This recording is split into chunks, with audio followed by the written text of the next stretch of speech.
Most people spend their careers optimizing for the wrong number.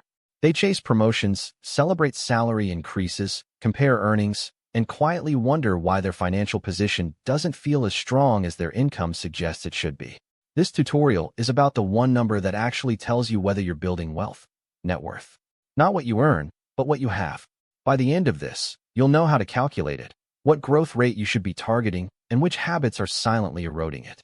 Here's a fact that most people find uncomfortable. You can earn £120,000 a year and have a net worth of zero. A doctor finishing residency at 32 might have a six-figure salary and negative net worth, student debt, a leased car, credit card balances from training years. Meanwhile, a marketing manager earning £65,000 who started investing at 24 might have £200,000 in assets. Income is what arrives each month. Net worth is what actually accumulated. The two can diverge dramatically, and for many high earners they stay diverged for decades. The core mistake is treating income and wealth as the same thing. They're not. Think of it this way. Income is your speed, how fast money is flowing in. Net worth is the distance you've actually traveled, how much is stuck. You can drive fast and still be going in circles. A high salary with high spending and minimal saving is speed without distance. The confusion is partly cultural. Income is visible, comparable, easy to talk about. Net worth is private, harder to calculate, and sometimes uncomfortable to face, which is exactly why most people track the wrong one. Net worth has a simple definition: total assets minus total liabilities. Assets are everything you own that has monetary value: cash, investment accounts, your pension pot, property. Liabilities are everything you owe: mortgage balance, student loans, car finance, credit card balances. Subtract one from the other, and you get a single number that represents your actual financial position at this moment. Not what you earned, not your potential, not what your pension might be worth at 67. What you actually have right now, after everything you owe. Lifestyle inflation is the mechanism that keeps income and net worth apart. Here's how it works. You get a raise, and within a few months your spending adjusts upward to meet it. The slightly nicer flat. The car upgrade. The business class seat that used to feel like a treat and now feels like a baseline. None of this is morally wrong, but each of these choices absorbs capital that could have compounded. The bigger your income, the more invisible this process feels, because individual purchases look like rounding errors. They're not. A £600 a month car lease is £7,200 a year, leaving your balance sheet permanently. When you're calculating assets, be thorough. Write down the current balance of every cash and savings account. Actual current figures, not rough estimates. Include your investment accounts, ISAs, brokerage accounts, index funds. Include your pension, the current fund value, which you'll find on your annual statement or online portal. Include property if you own it, using a conservative current market value. The key word throughout is conservative. You want an honest baseline, not a flattering one. Inflating assets now just means the number feels comfortable today and misleads you for years. Liabilities deserve the same honesty. Write down your outstanding mortgage balance, not the original loan, the current remaining amount. List student loans with their current balance, not the monthly payment. Car finance outstanding. Any personal loans. Credit card balances, the full balance, not what you're planning to pay off next month. Many people resist writing this list down because seeing the total in one place is uncomfortable. Do it anyway. Uncomfortable clarity is more useful than comfortable vagueness. You cannot manage what you don't measure. Two assets trip people up consistently. First, cars. A car on finance is not an asset. It's a liability until it's paid off, and even then it's a depreciating asset, not a financial one. Don't count it the way a car salesman counts it. Second, pensions. Your pension is real and should absolutely be included, but use your current fund value, the actual number in your account today. The projected figure on your annual statement assumes perfect conditions until retirement. That's a marketing number, not your real position. Use what's actually there now. Property is the most nuanced one. If you own your home, include its estimated current market value in assets and your outstanding mortgage and liabilities. The equity between those two numbers is real. But be careful not to treat an illiquid asset at an optimistic valuation as cash in the bank. Too many homeowners count their house at the price they hope to sell it for, feel wealthy on paper, and never notice that their liquid financial position is weak. Your home's equity exists when you sell it. Until then, be conservative with the number you use. A single net worth figure taken once is less useful than watching it move over time. The question isn't just what the number is, it's whether it's growing, and at what rate.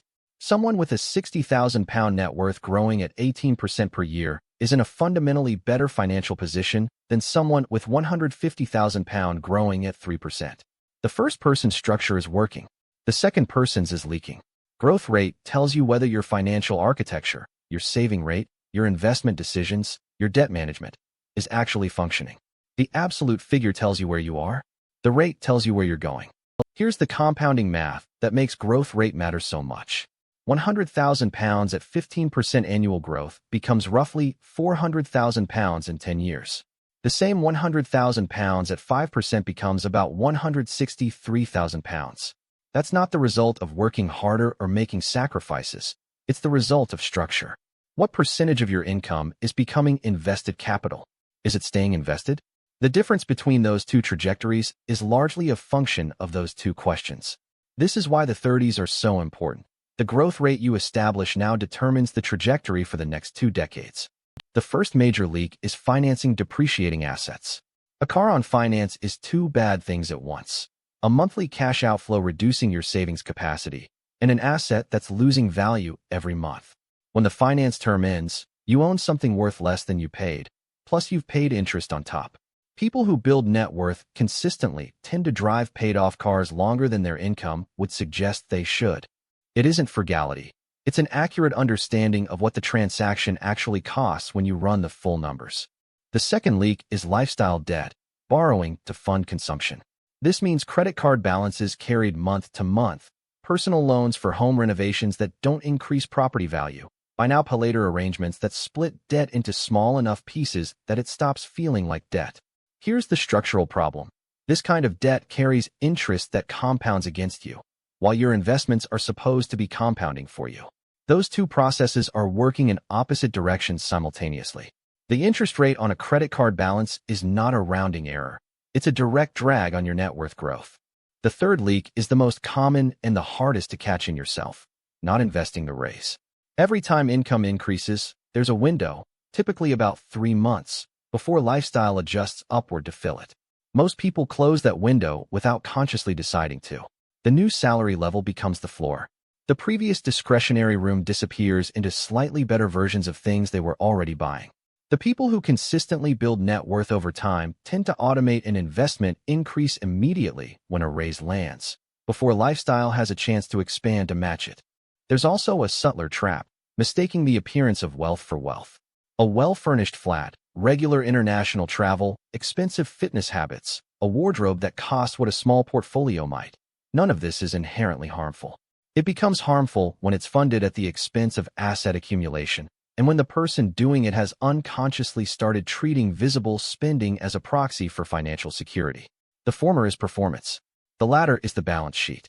High earners are particularly susceptible here because their individual purchases feel like rounding errors. They are not. They compound just as reliably as investments do, but in the wrong direction. Here's what healthy net worth trajectory actually looks like in practice. Income increases by 20% over 3 years. Net worth also increases by a meaningful amount, not necessarily 20%, but growing proportionally. If your net worth grew 8% while income grew 20%, the raise was absorbed. That's not a personal failing, it's structural. The raise went somewhere. The question is whether you chose where it went or whether lifestyle inflation chose for you. Tracking net worth alongside income growth is what makes this visible. Without that comparison, you can feel like things are improving when the balance sheet is standing still. Start here. Calculate your net worth today. This takes about 20 minutes. Write down every asset at current conservative value.